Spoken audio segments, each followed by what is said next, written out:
Le jour de mes fiançailles, mon oncle a identifié tout le monde, ma famille, sur une photo de vacances à la plage. La légende disait « enfin réunis ». Plus tôt, le texto de ma mère avait dit « nous n'avons pas le cœur à faire la fête ». Je n'ai rien dit. Ce soir-là, j'ai annulé le prélèvement automatique du crédit immobilier. 6 jours plus tard, mon père a débarqué en trombe dans mon allée.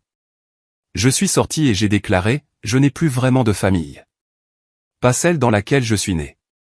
Bref, je m'appelle Joseph.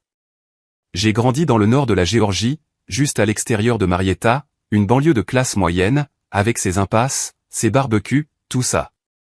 J'avais l'habitude de penser que nous étions proches. Ma mère préparait des biscuits pour mes professeurs. Mon père m'a appris à tondre la pelouse à 10 ans comme si c'était un rituel sacré. Ma sœur et moi construisions des forts avec les coussins du canapé. Tout cela ressemblait à une famille normale, peut-être même une bonne famille. Mais aujourd'hui, je vois les choses différemment. Ils ne se sont pas tous retournés contre moi d'un seul coup. Cela se produit lentement, de manière subtile.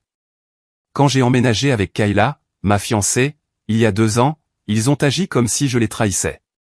Ma mère a appelé ça « prendre ses distances ». Mon père m'a dit que je faisais une erreur. Ma sœur m'a traité d'égoïste, disant que je ne pensais qu'à moi. Mais malgré tout, je pensais qu'ils finiraient par changer d'avis. Puis sont venues les fiançailles. Les parents de Kayla étaient ravis. Ils ont pris en charge l'organisation de la fête de fiançailles et m'ont dit de ne m'inquiéter de rien. Nous avons loué une magnifique salle à Roswell. Musique live, bar complet, dîner assis, tout le tralala. Tout le monde a reçu les invitations des mois à l'avance. Ma famille a répondu présente. Ma mère a même envoyé un message à la mère de Kayla pour lui dire à quel point elle était excitée. Puis, le matin de la fête, j'ai reçu un texto. Nous n'avons pas le cœur à faire la fête aujourd'hui. J'espère qu'elle sera réussie. Je l'ai fixé pendant 1 minute entière. Personne d'autre n'a suivi. Pas d'appel de mon père. Pas de texto de ma sœur. Je me souviens avoir dit à Kayla que quelque chose était peut-être arrivé. Un problème de santé, un souci de voiture, quelque chose de légitime. Je lui ai dit de ne pas s'inquiéter. La fête a eu lieu. Kayla était magnifique. Ses parents ont porté un toast qui a laissé la moitié de la salle les yeux humides. Les gens riaient, mangeaient, célébraient. Et puis mon téléphone a de nouveau vibré. C'était Facebook. Mon oncle avait identifié toute ma famille sur une photo. Ma mère, mon père, ma sœur, même 2 de mes cousins, tous souriant sous un parasol de plage, un verre à la main, avec un filtre ringard sur la photo. La légende m'a frappé plus durement que n'importe quelle insulte qu'ils auraient pu me lancer. Enfin réunis. Ils étaient partis en vacances ensemble. Pendant ma fête de fiançailles. Je n'ai rien dit. Ni à eux, ni même à Kayla au début. Je suis juste resté assis dans ma voiture après la fête, à fixer le tableau de bord. Cette nuit-là, je me suis connecté à ma banque et j'ai annulé le prélèvement automatique du crédit immobilier. La maison était toujours à mon nom. Les paiements les aidaient. Je ne leur ai rien dit. J'ai juste tout coupé. 6 jours plus tard, j'ai vu le camion de mon père s'engager dans mon allée. Il ne s'est pas garé. Il s'est avancé comme s'il était encore le maître des lieux. Je l'ai rejoint dehors avant qu'il ne puisse frapper. Je n'ai pas crié. Je n'ai pas posé de questions. Je lui ai juste dit, je ne vous dois plus rien. Il est resté là, clignant des yeux comme s'il attendait la chute de la blague, mais il n'y en avait pas. C'est à ce moment-là que tout s'est fissuré. Et ça ne s'est pas arrêté là. Je me doutais que j'aurais des nouvelles de quelqu'un à un moment donné. Je ne pensais juste pas que ce serait aussi rapide. Ça a commencé avec ma sœur. Elle m'a envoyé quelques longs messages le lendemain matin. Rien de très surprenant au début. Juste sa manière habituelle de parler quand elle pense avoir le beau rôle. Beaucoup de fausses inquiétudes truffées de piques discrètes. Elle a dit que le voyage à la plage était prévu depuis des mois, que j'aurais dû savoir qu'il ne viendrait pas et que je réagissais de manière puérile.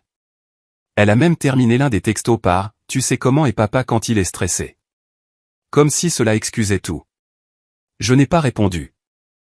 Ni à elle, ni à ma mère, ni à l'email peu convaincant, j'espère que tout va bien, que j'ai reçu de ma tante 2 jours plus tard. J'ai laissé le silence s'installer. Je l'ai laissé grandir. C'était la seule réponse honnête que j'avais. Mais les parents de Kayla n'étaient pas faits pour le silence. Ils m'ont invité le soir suivant. Quand je suis entré, l'ambiance semblait étrangement formelle. Gary et Denise étaient déjà assis à la table de la salle à manger. Denise avait une chemise cartonnée devant elle, et Gary avait 2 verres de thé glacé. Je pensais que ce serait une conversation douce pour tourner la page, une suggestion parentale maladroite pour que je tende un rameau d'olivier ou quelque chose du genre. Je me suis assis. Gary a poussé l'un des thés vers moi. Puis Denise a ouvert la chemise et a étalé une poignée de photos imprimées sur la table. Elles provenaient de la fête de fiançailles, mais pas celles que nous avions postées. C'étaient des visages bruts, non filtrés, dans la foule. Des invités chuchotant entre eux, quelques-uns fixant maladroitement les panneaux, réservés, sur les chaises vides que nous avions mises pour ma famille. Une des amies d'université de Kayla articulant visiblement les mots « Où sont-ils ?» Denise m'a regardé et a dit « Ce n'est pas seulement ton nom qu'ils ont embarrassé. » J'ai regardé Gary, pensant qu'il serait plus neutre. Il ne l'était pas. Il s'est penché en avant, les coudes sur la table. Ils ont envoyé un message clair en ne venant pas. Alors, maintenant, c'est à notre tour. Le lendemain matin, Denise a appelé ma mère directement. Elle ne m'a pas dit exactement ce qui avait été dit, but j'ai compris le ton à la rapidité avec laquelle les choses ont dégénéré. Denise n'élève pas la voix, mais elle ne laisse pas non plus de place aux contre-arguments. Elle a dit à ma mère que je n'étais plus son petit assistant, que je n'étais pas un mari de secours pour les moments où papa ne voulait pas gérer les choses. Elle lui a dit que je ne leur devais rien, ni argent, ni faveur, ni temps. Et puis elle lui a dit que le crédit immobilier resterait impayé. Ma mère a raccroché sans dire au revoir. Mais ce n'était pas la fin. 3 jours plus tard, Gary et Denise sont arrivés dans notre allée avec quelque chose de gros sur une remorque. J'étais dehors en train d'arroser les arbustes. Kayla venait de rentrer d'une réunion. Nous nous sommes tous les deux retournés au bruit du camion qui reculait. C'est là que je l'ai vue. Une Cadillac XT6 toute neuve. Bleu nuit. Elle avait encore l'autocollant sur la vitre latérale. Un gros nœud rouge sur le capot, comme dans une publicité de voiture. Denise est sortie du camion et nous a fait un signe de la main comme si c'était un dimanche comme les autres. Gary a décroché la remorque et a dit « Il vous faudra quelque chose de décent pour vous rendre aux visites du lieu du mariage. » Je suis resté là, planté. Je n'ai même pas touché les clés quand il me les a tendues. Pas au début. Il ne s'agissait pas de la voiture. Il s'agissait de ce que la voiture disait, de la loyauté, du fait d'être présent, de choisir les siens. Plus tard dans la soirée, la mère de Kayla nous a dit quelque chose qui m'a marqué. On n'a pas à supplier quelqu'un de nous traiter comme si on comptait. Pas quand on compte déjà. J'aimerais pouvoir dire que ce geste était privé, mais ce n'était pas le cas. Nous vivons dans un quartier calme. La Cadillac trônait dans l'allée comme un trophée. Ma mère l'a vue avant même que je dise un mot. Je le sais parce que 2 jours après, ma sœur s'est présentée à la pharmacie où je travaille. Sans prévenir, sans dire bonjour. Elle s'est juste dirigée vers le comptoir, le visage rouge, et a demandé « Ça ne te dérange vraiment pas d'accepter l'aumône des parents de Kayla maintenant ?» Je l'ai regardée et j'ai dit « L'aumône vient généralement avec des attentes. Tout ce qu'ils m'ont jamais demandé, c'est d'être heureux. » Elle m'a fixé, essayant de trouver quoi dire ensuite, mais ça ne m'intéressait pas. Je lui ai dit « Vous avez tous fait votre choix. Maintenant, vivez avec. » Elle est restée là 1 seconde de trop. Puis elle a tourné les talons et est partie. C'était la première fois que je sentais vraiment le changement. La première fois que j'ai réalisé que je n'étais pas seulement en colère. J'en avais fini. Et je n'étais pas le seul, car Denise et Gary ne faisaient que commencer. Le silence de mes parents n'était pas tranquille. Il était calculé. Ils ne m'ont pas contacté après la voiture. Pas de texto, pas d'appel, pas même un commentaire sarcastique sur Facebook. Ma mère a complètement disparu des réseaux sociaux pendant environ 1 semaine. Puis elle est réapparue, postant une photo d'un plateau de fruits de mer d'un restaurant de plage dans les quays avec la légende « La paix et le calme sont le meilleur des remèdes ». Il ne fallait pas être un génie pour lire entre les lignes. Il ne faisait pas que m'ignorer. Il prétendait que rien ne s'était passé. Pendant ce temps, les parents de Kayla faisaient le contraire. La Cadillac avait à peine refroidi que Gary commençait déjà à parler de notre avenir. Il m'a fait asseoir un matin avec un dossier épais et m'a dit « Kayla et toi ne devriez pas commencer votre vie de mariés endettés. Vous avez travaillé dur. Vous avez mérité plus que ce qu'ils vous ont donné. À l'intérieur du dossier se trouvait une proposition, un acompte complet pour une nouvelle maison. Sans condition. Pas un prêt. Un cadeau. Kayla a pleuré quand je le lui ai dit. Moi non. Je ne pouvais pas. C'était comme si mon système n'avait plus la bande passante émotionnelle pour réagir. Je n'arrêtais pas de penser aux $600 que j'envoyais à mes parents chaque mois pour les aider avec les factures.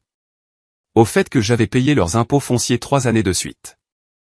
Au fait que j'avais co-signé pour la voiture que ma sœur a démolie l'été dernier. Et tout cela avait été échangé contre une photo de plage avec des cocktails et des légendes passives-agressives. Alors, quand Gary et Denise ont offert la compte, je ne me suis pas senti coupable. J'ai eu l'impression d'avoir été sauvé de quelque chose qui, sans que je m'en rende compte, était en train de me noyer. Pourtant, je savais qu'accepter cela jetterait de l'huile sur le feu. Et bien sûr, cela n'a pas tardé. 2 semaines après avoir signé les papiers pour la nouvelle maison, mes parents se sont présentés ensemble. Sans prévenir. Ils se sont garés de l'autre côté de la rue et ont marché jusqu'à nous comme si de rien n'était. Kayla a ouvert la porte, les a vus et s'est écartée sans un mot. Mon père a commencé tout de suite, demandant ce qu'était cette maison, comment je l'avais obtenue, qui payait vraiment pour elle. Il ne demandait pas par curiosité. Il demandait comme s'il essayait de me prendre en flagrant délit de mensonge. Ma mère a essayé une autre tactique, disant qu'ils étaient juste inquiets et voulaient s'assurer qu'on ne profitait pas de nous. Je les ai regardés tous les deux et j'ai posé une seule question. Quand est-ce que l'un de vous a fait quelque chose pour moi pour la dernière fois sans attendre un retour? Ils n'ont pas répondu. J'ai demandé à nouveau. Ils sont restés silencieux tous les deux. Alors j'ai dit, les parents de Kayla, eux, sont présents. Voilà la différence. Puis je suis retourné dans la maison et j'ai fermé la porte derrière moi. Ce soir-là, ma mère a posté un long statut vague sur le fait de perdre ses enfants au profit de familles manipulatrices et sur la façon dont certaines personnes oublient d'où elles viennent. Ma sœur a aimé la publication. Mon oncle a commenté avec un verset de la Bible. Je n'ai pas répondu. J'ai juste continué à avancer. Et c'est là que Denise et Gary ont décidé de vraiment tracer une ligne dans le sable. Ils nous ont fait asseoir, Kayla et moi, et nous ont annoncé quelque chose auquel nous ne nous attendions pas. Ils mettaient en place un trust commun pour nous. Pas pour eux, juste pour nous, pour commencer notre vie, pour construire quelque chose de solide, quelque chose à nous.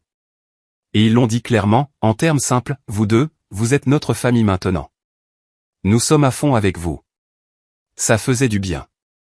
Mais ça a aussi touché quelque chose de profond en moi. Cette partie de vous qui espère encore que votre vraie famille finira par se manifester un jour, même quand ils ont prouvé qu'ils ne le feront pas. Parce qu'au fond de moi, je savais que ce n'était pas seulement de la générosité. C'était la guerre. Et elle n'était pas encore terminée. Je ne pensais pas qu'ils iraient aussi loin. Après tout, la photo de la plage, la confrontation, la voiture, le trust, je supposais qu'ils lâcheraient l'affaire, qu'ils recommenceraient peut-être à prétendre que je n'existais pas, en léchant leur plaie en privé. Mais ce n'est pas comme ça que mes parents fonctionnent. Le silence de leur part n'a jamais signifié la reddition. Cela signifiait qu'ils complotaient. La lettre est arrivée 3 jours après que Gary et Denise eurent finalisé les papiers du trust. Une vraie enveloppe, une adresse manuscrite, pas d'expéditeur, juste « Joseph » écrit avec l'écriture cursive caractéristique de ma mère. Cette écriture étrange de faire-part de mariage qu'elle utilisait toujours quand elle voulait paraître posée. Je l'ai lu dans le garage, assis sur un seau de peinture retourné, la lumière du plafonnier clignotant comme dans un film. La lettre n'était pas des excuses, loin de là. Elle était polie, structurée, comme une conversation qui avait été répétée. Elle disait qu'il y avait eu beaucoup de malentendus récemment et qu'ils aimeraient renouer le contact et avoir une conversation honnête autour d'un déjeuner. Elle donnait l'impression que nous avions juste eu un conflit d'horaire. Puis elle a laissé tomber une phrase que j'ai dû lire 2 fois. Nous avons entendu des choses sur ce nouveau trust. Nous voulons juste être sûrs que tout ce que tu fais est vraiment dans ton meilleur intérêt. Ne laisse pas les gens acheter ta loyauté. Tu as toujours une vraie famille. Acheter ma loyauté. Je ne sais pas quel effet elle pensait que ça aurait. Que je me sentirais honteux d'être traité avec respect. Que je retournerais en courant vers les gens qui n'avaient pas pris la peine de venir à une fête organisée en mon honneur. Je n'en ai même pas parlé à Kayla. Je savais comment elle réagirait. J'ai juste replié la lettre et l'ai mise dans le tiroir où je gardais les vieux reçus et les coupons expirés. Mais Denise l'a découvert quand même. Pas par moi, par mon père. Il l'a appelé, a dit qu'il craignait que je sois manipulé. Que Kayla et moi étions jeunes et influençables et que nous devions comprendre que la vraie famille ne vient pas avec des conditions, ce qui, venant de lui, relevait de la pure comédie. J'étais dans le jardin quand Denise a pris l'appel. Je n'ai entendu que la fin à travers la porte vitrée coulissante, sa voix tranchante, délibérée. Si vous voulez qu'il revienne, essayez d'être quelqu'un qui mérite qu'on revienne vers lui. Je pensais que c'était tout, jusqu'à ce que quelques jours plus tard, une autre lettre arrive. Celle-ci, d'un avocat.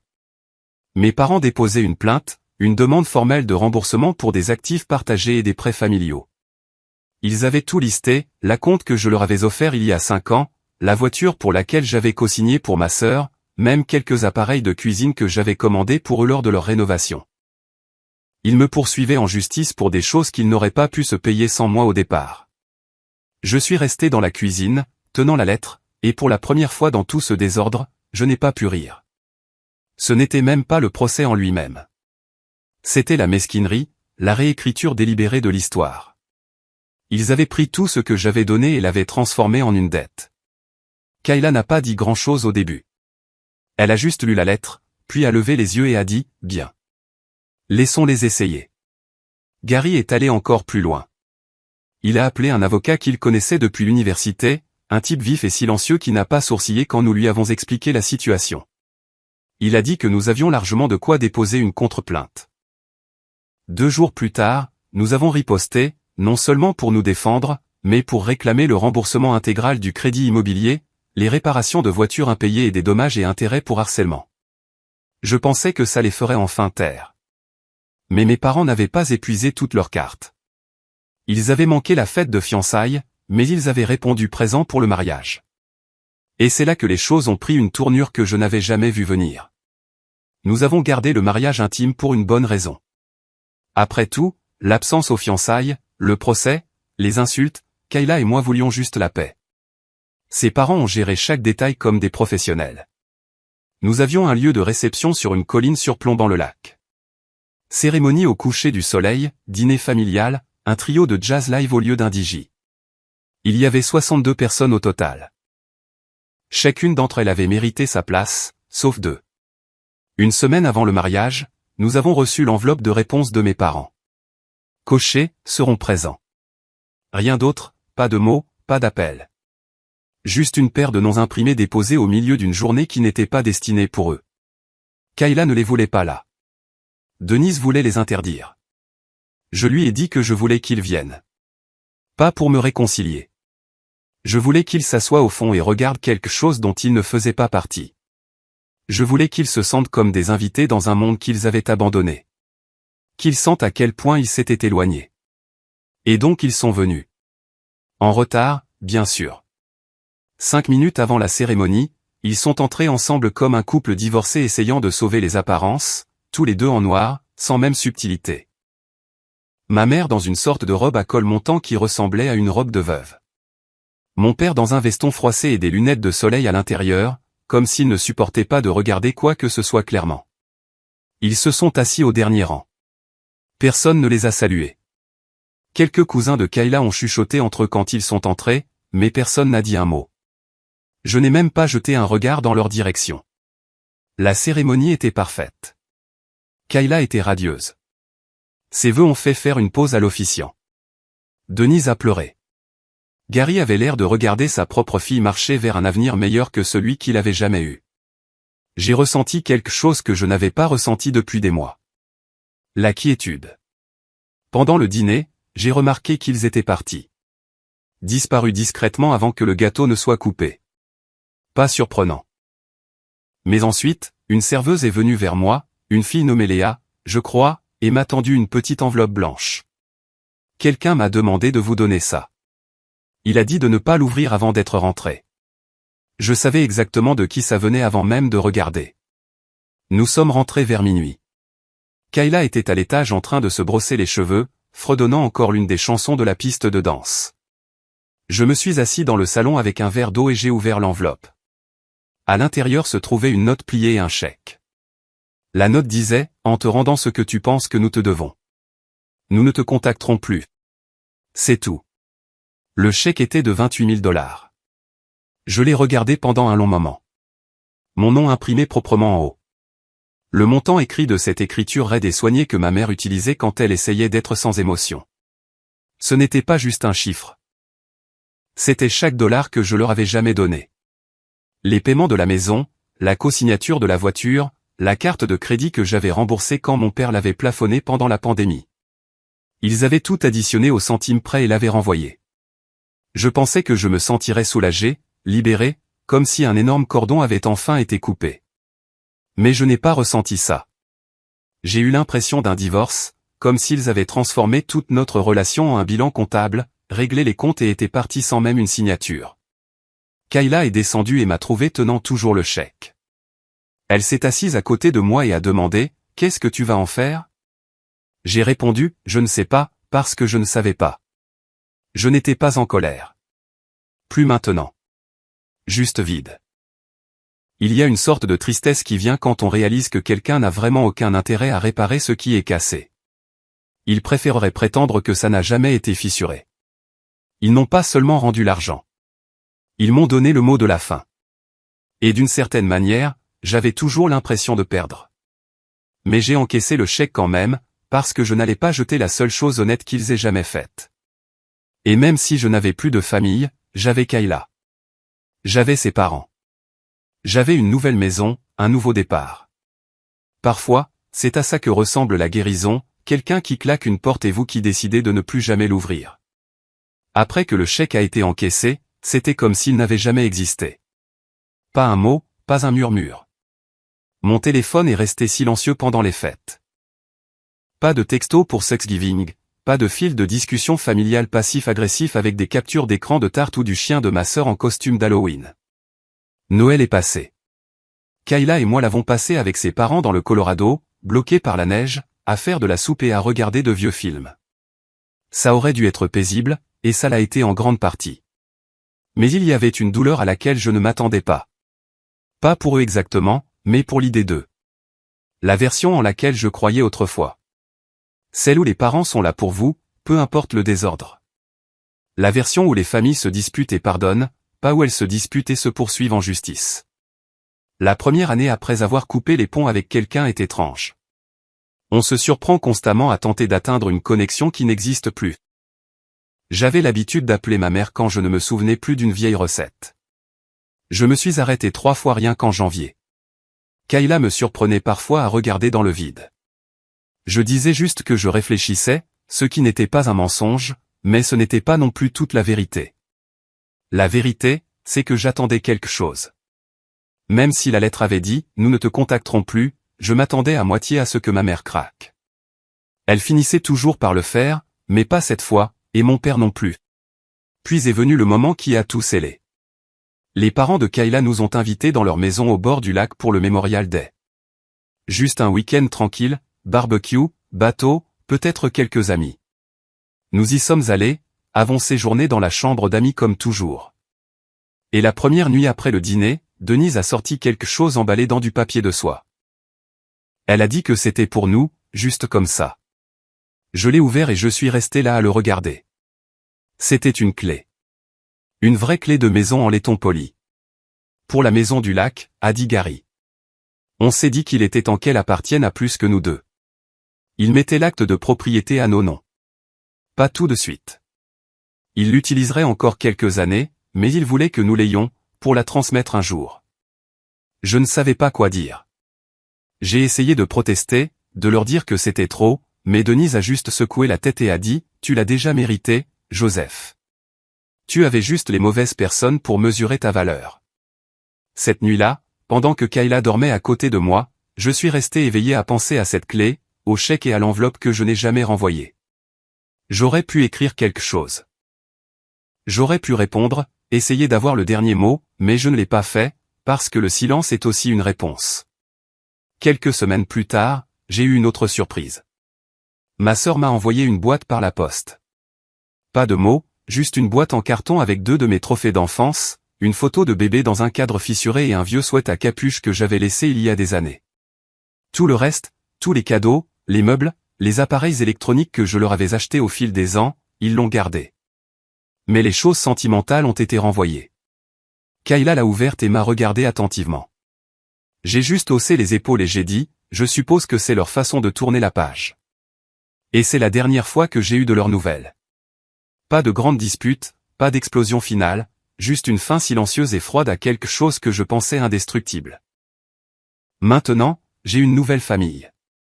Pas parfaite, mais honnête, présente, généreuse d'une manière qui ne se mesure pas en argent, mais en temps, en présence, en une loyauté qui ne disparaît pas au premier signe d'inconvénient.